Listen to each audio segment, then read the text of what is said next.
stage persona in Cradle of Filth is what really heralded the way I did the voice in Dominator, seeing as he's supposed to be the undead god of everything rock and roll, and the last respectable rock icon, as it were.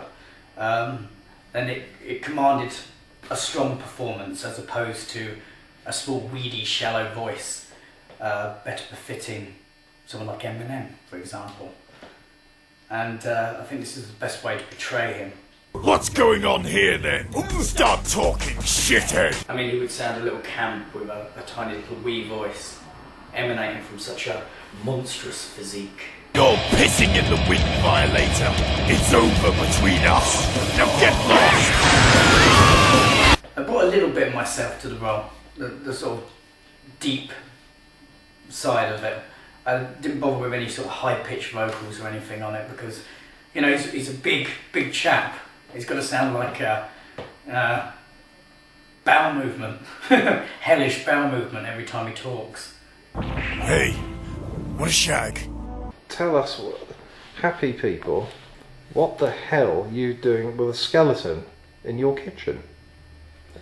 Well, it's a new kitchen, and we thought it was it'd just be ironic, really, to have a skeleton in there, and you can control the lights and dim it, and you can walk across it because it's childproof glass. So is that Fanny Craddock? It's someone's Fanny, yes. The thing is, obviously, when we come to sell the house, we'll just have to wang a rug over it so they don't actually see it until they move in and they can discover it for themselves. I have another 30 of these, but they're buried around plots in the garden. Hence why we've had that redone.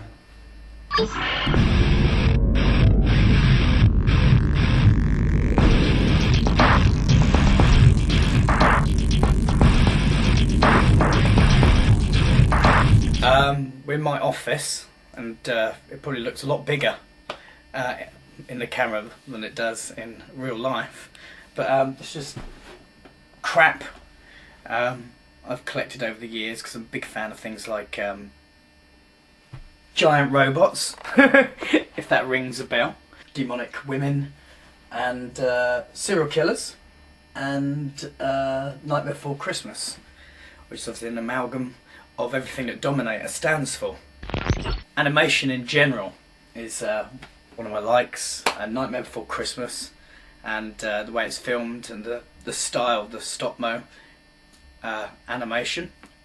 And obviously this can be linked through to things like Devilman and Vampire Hunter D, which is all the manga animation, which Dominator has sort of been vomited forth from, and is this kind of a corroboration between Japanese film work and British film work, but I think without less of the bullshit, to tell you the truth. It's nice for once to actually get something that's written in English other than being translated from Japanese and be talking about Brussels sprouts and let's fight now and stuff like that. So I think that's where Dominate comes into the fold and works quite well within the context of the genre.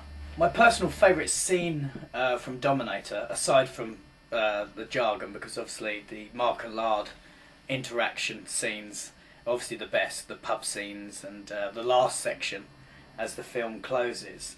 But my all-time favourite one is very manga-esque, is I believe where Lady Violator is standing atop one of the buildings, and it's just the sky and the way it's all shot, the way she looks.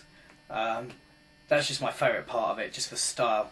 Ironically, and to prove that it is quite a small world, Ingrid Pitt, who obviously plays Lady Violator, and Doug Bradley, who plays Doc Payne in Dominator, have both interacted on our albums. Ingrid Pitt was on Cruelty and the Beast, which was an album that concerned itself with the Blood Countess Elizabeth Bathory, and of course Ingrid Pitt, famous portrayal of Elizabeth Bathory in the Hammer film Countess Dracula. And with Doug Bradley as well. Doug Bradley is obviously infamous for Pinhead, but it's probably lesser known that he also played the Oracle of Midian in the film Nightbreed, which was based on Clive Barker's Cabal. We had an album called Midian, so it only seemed right that he should narrate on that as well. And I was saying it's a small world because we've all ended up in this proverbial soup that is Dominator.